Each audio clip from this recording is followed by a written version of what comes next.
Emily was a nursing student in a pediatrics rotation. She cared for Tommy, a 5-year-old patient who was recently diagnosed with type 1 diabetes. Tommy was going home soon, so she took a cell phone picture of him to remember him by. That evening, she posted his picture on her Facebook page, commenting how brave he was when he got his insulin injections. 2 days later, Emily was called into her dean's office. A nurse from the hospital had seen the photo and caption and reported them to hospital officials.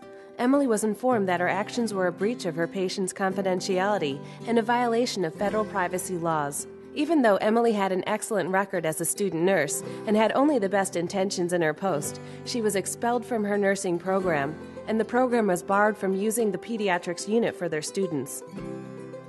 Hi, I'm Kelly, a staff nurse here at the hospital. If you use social media properly, what happened to Emily will never happen to you.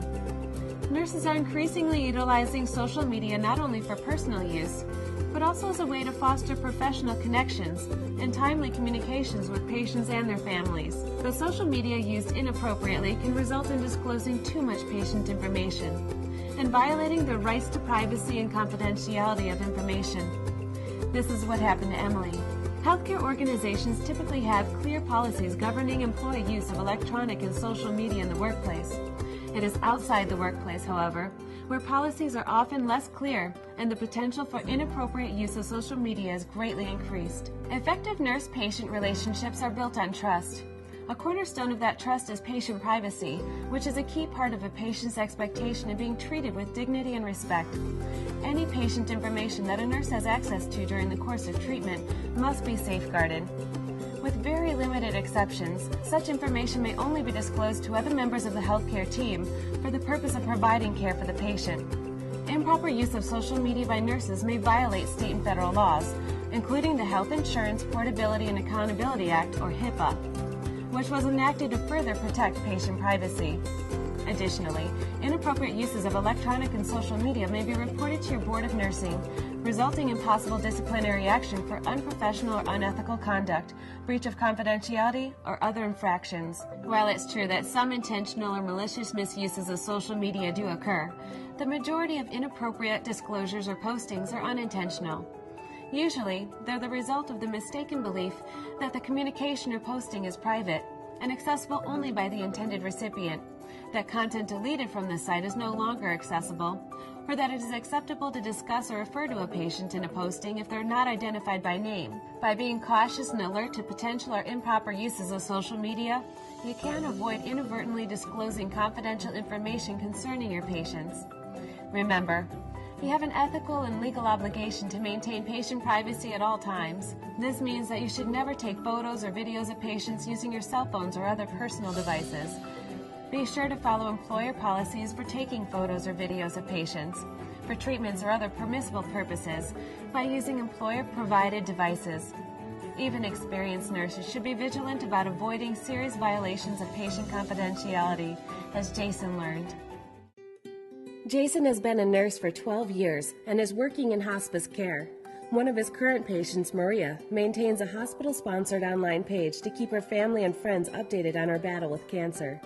One day, she posted something about her depression and the difficulty of finding effective treatments for her physical pain. Jason saw the post and responded by writing a comment to Maria. He wrote that he understood her last few days had been difficult, and he was hopeful that the new medication, along with the increased dose of morphine, would provide some needed relief. The next day, Jason ran into a friend who said she saw his post.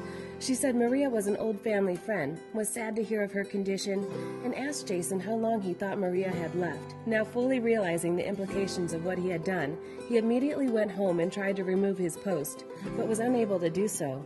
Besides, even if he had been successful in removing it, it may have already been copied by others and posted elsewhere. At his next visit with Maria, Jason told her what had happened and apologized.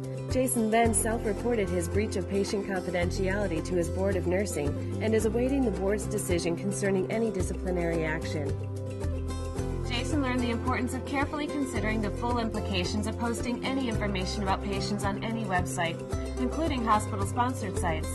It may at times be appropriate for nurses to express empathy and support for patients on a website, but they must be careful not to disclose private patient information.